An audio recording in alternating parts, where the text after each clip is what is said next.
Hey guys, Jeff here, and today I want to take you down a walk of memory lane for me and to show you how I started, what I started with, and maybe save some of you some time and grief from that. So let's start with my first ever pick set. I received from a buddy this, a nice top of keyway Turner, and these two wire, at the time I called them picks. I tell you what, there is so much flex in these. You don't really get any feedback. You could kind of do raking. I started learning on Master Lock number 3, and I could kind of get it open occasionally with these, but it was inconsistent at best. And I thought, I like the format, I like the small size, let's do one better. I had already been reading and seeing about people making tools from wiper blade inserts. I said, well, why not? Why not make my own wallet tools?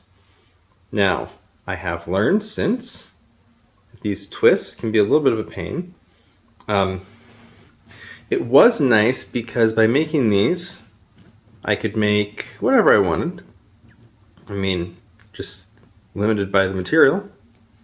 But you can see I've got a hook. I've got something squiggly. Not quite a snake, not quite a Bogota. And I think I was aiming for a diamond. Really should have taken some more off there.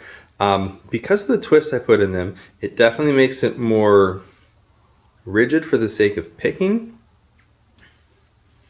And I was able to do a lot more with these, and I was honestly carrying them in my wallet. But I had an opportunity to buy some cards from a buddy. He said, I've got, not that, but he said, I've got these wallet pick tools from Grimm. Grimm, I think that was the name. Grimm Picks? Grimm Workshop. And so for a really good deal, he gave me like 1, 2, 3, I think 4 or 5 sets. I only ever busted apart one set to try, and I looked through to try to decide which one was going to be best. And came out with these tools, but these tools are all, man, they're rough. They're rough. The only hook is that steep guy, and I don't know that I have ever opened anything with any of those. Probably need to revisit them.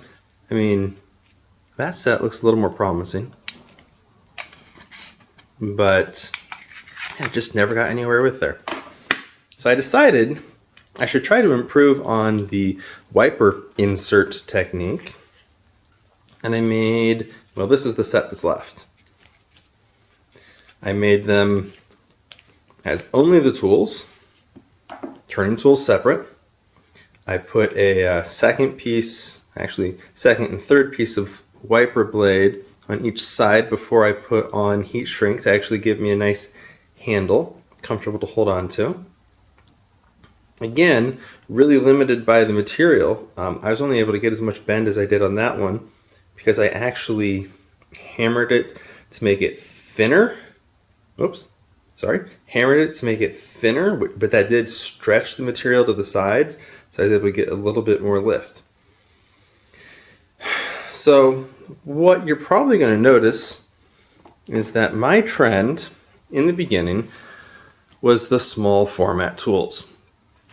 And while I was able to do decent picking there, I've got to tell you that when I finally made my first full-size pick,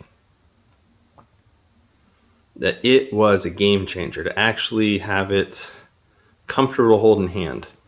You're not having to hold on so tightly to make sure that you don't lose your grip on it. That fatigues you. You can't pick as long. So what's my point in saying all this? My point is, while wallet-sized tools or mini tools can be great, they can be handy for your in-emergency kind of situations, I highly recommend for anybody that's beginning, start with something full-size. Whether you're buying it like something from Sparrows or Covert Instruments or Jimmy Long's, let's be honest, Jimmy Long's are my favorite now, or making your own, start with the full size. Don't get me wrong, the small format, it can be really handy. These, man alive, these have dealt with at least 6 years of picking off and on now. They still work.